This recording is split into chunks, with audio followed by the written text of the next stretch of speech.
Professeur Houda Akmoun, Université Blida 2. Je suis directrice du laboratoire La Recherche interdisciplinaire en didactique des langues et des cultures en Algérie.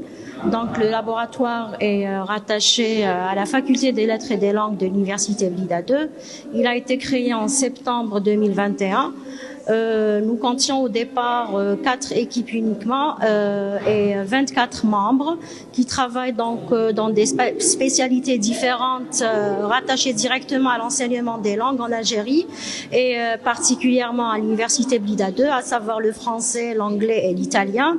Donc depuis sa création, nous avons organisé plusieurs formations au profit des enseignants membres du laboratoire qui sont aujourd'hui au nombre de 74 membres, dont plusieurs étudiants inscrits en doctorat dans les 3 spécialités de notre faculté, donc didactique des langues et des cultures en Algérie, littérature et sciences du langage.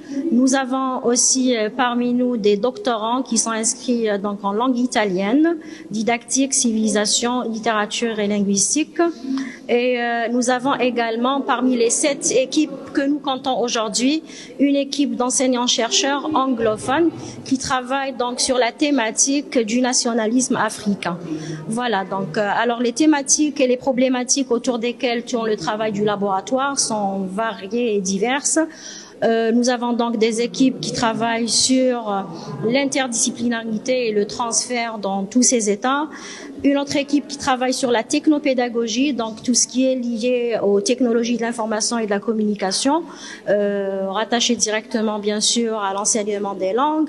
Une autre équipe qui travaille sur donc les neurosciences et les sciences cognitives de façon générale, les sciences du langage, les médias, la didactique professionnelle. Donc juste pour vous dire que le laboratoire revêt un caractère très interdisciplinaire de par justement le fait qu'il regroupe des enseignants qui travaillent dans toutes les disciplines confondues et de par aussi les objectifs que nous sommes fixés au départ et qui consistent, si tout va bien pour nous, à créer d'autres équipes qui s'intéressent pas forcément aux disciplines linguistiques, mais aussi aux disciplines non linguistiques, à l'instar des mathématiques, des sciences naturelles, physiques, d'autres sciences humaines et sociales, en les rattachant justement à l'enseignement des langues, juste pour montrer que notre objectif final, c'est de briser les frontières entre les disciplines linguistiques et les disciplines non linguistiques, et ceci indépendamment des langues d'enseignement. Donc, quelle que soit la langue d'enseignement, notre objectif reste justement de décloisonner,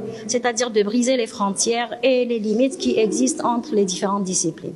Voilà, donc nous sommes à notre 2e colloque international.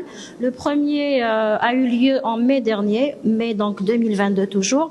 Il a porté sur le thème, une thématique très intéressante, celui de la harga de façon générale. Il a été chapeauté et présidé par professeur Aïd Dahman Karima, chef d'équipe au sein de notre laboratoire, et docteur Wahib Iman. Nous avons eu donc des communications de plusieurs universités algériennes, mais aussi de 8 nationalités étrangères.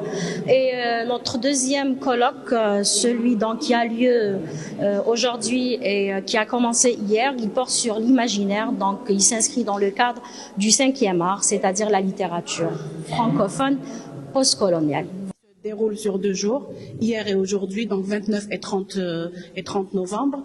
Et nous avons eu donc des interventions à distance, d'autres en présentiel, qui viennent de différentes universités d'Algérie et aussi d'universités étrangères. Les axes sur lesquels portent les différentes interventions sont l'histoire, le mythe, l'identité, l'imaginaire linguistique, l'imaginaire migratoire, entre autres axes, l'imaginaire écologique, pédagogique. Jusqu'à présent, donc, nous avons eu des collègues qui viennent de différentes universités, de l'Est, de l'Ouest, du Nord et du Sud du pays. Le comité scientifique est constitué de collègues d'universités algériennes et étrangères, notamment des universités françaises, subsahariennes et égyptiennes.